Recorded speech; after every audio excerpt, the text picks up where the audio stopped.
Let us see the introduction to EHV AC transmission system. So, in recent years, the electrical energy is generated and consumed at a very high rate throughout the world. There are many new trends and developments which have occurred in the field of transmission of electrical power, which leads to use high voltages extensively. Currently, large amount of power is transmitted over medium and long transmission line at the voltages of 300 kV and above. Generally, the electrical power is transferred with the help of two types of transmission. One is called as a AC transmission and another is called as a DC transmission. So in AC it is called as EHV AC transmission, that is extra high voltage AC transmission, and DC it is called as a HVDC transmission, high voltage DC transmission. Let us see what is EHV transmission. Now, in EHV transmission or in AC transmission, the voltage transmission levels or transmission types are named as high voltages, high voltage transmission, or extra high voltage transmission, or ultra high voltage transmission. So, according to the current terminologies, if the voltage levels are up to 300 kV, 300 kilovolts, then that transmission voltage or that transmission will be referred as a high voltage transmission.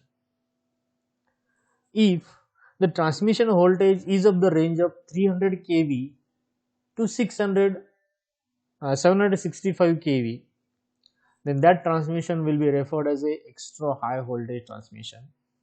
And the transmission voltage, if it is above 765 kV, that will be termed as a ultra high voltage transmission. So, what is the necessity of EHV AC transmission? Why we are going for high voltage transmission? So, first of all, with the increase in transmission voltage, for same amount of power to be transmitted, current in the line decreases, which reduces I square R losses. That I square R losses called as copper losses, and this will lead to an increase in the transmission efficiency.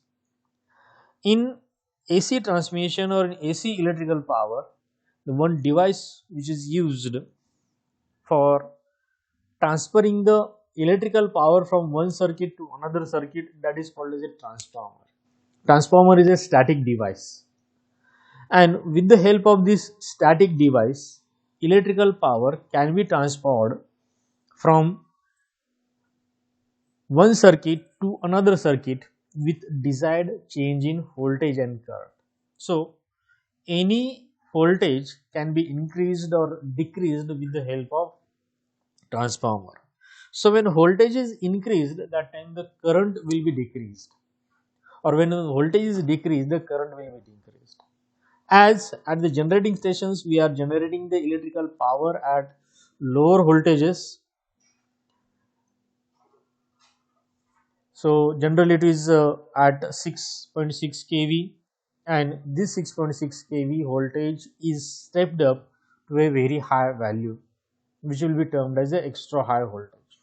So, when this 6.6 kV voltage is stepped up to a very high value, extra high voltage value, that time the current will be decreased, and due to decrease in the current, the copper losses will be decreased, because the copper losses are given by I square R, where I is the current which is flowing through the transmission line and R is the resistance of the transmission line.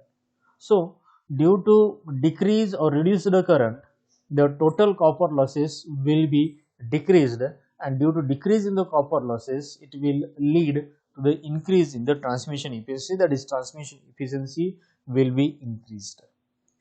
Second point is the decrease in the transmission current, size of the conductor required reduces, which decreases the volume of the conductor.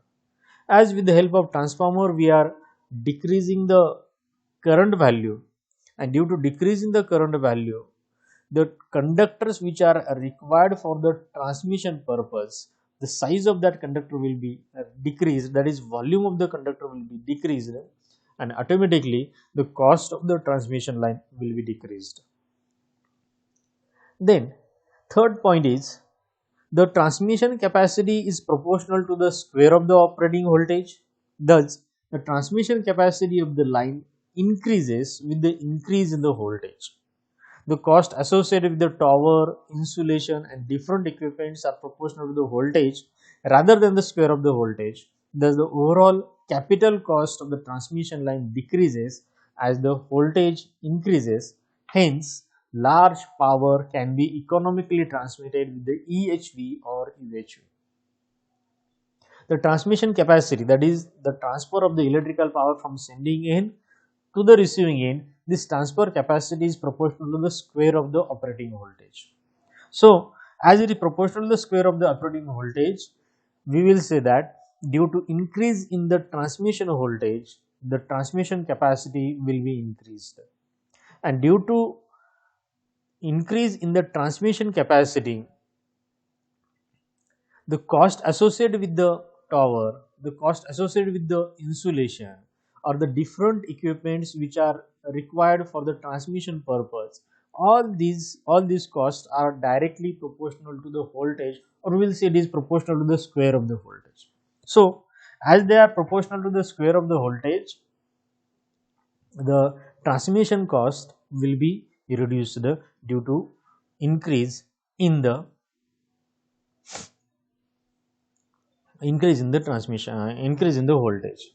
So the overall capital cost of the transmission line decreases as the voltage increases. Hence, we will say that the large power can be economically transmitted with EHV, that is extra high voltage or ultra high voltage.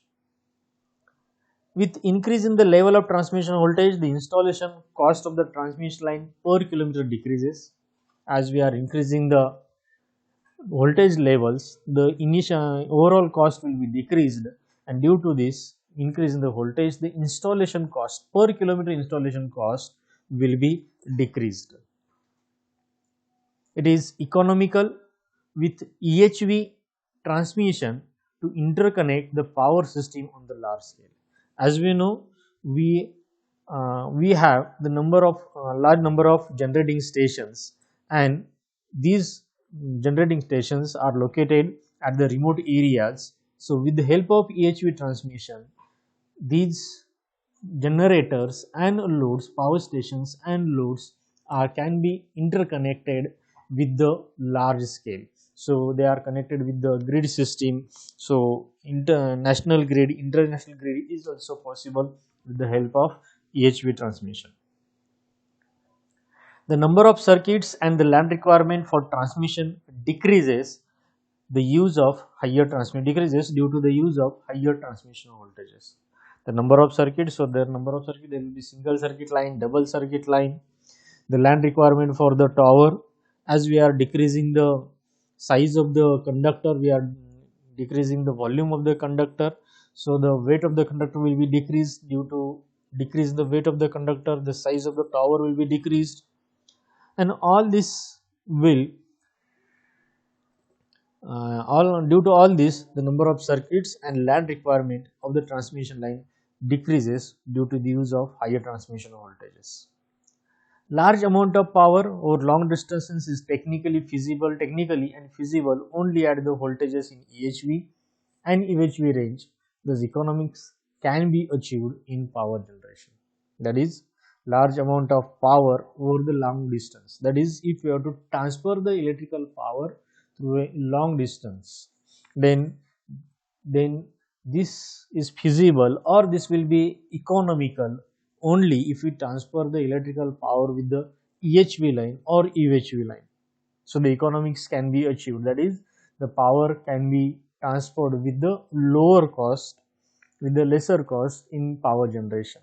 So if I have to transfer the electrical power for longer distance, and if I am not using EHV or UHV, the current capacity will be more, and due to current carrying more current, you require a conductor having a higher volume, higher cross sectional area, and the losses will be increased.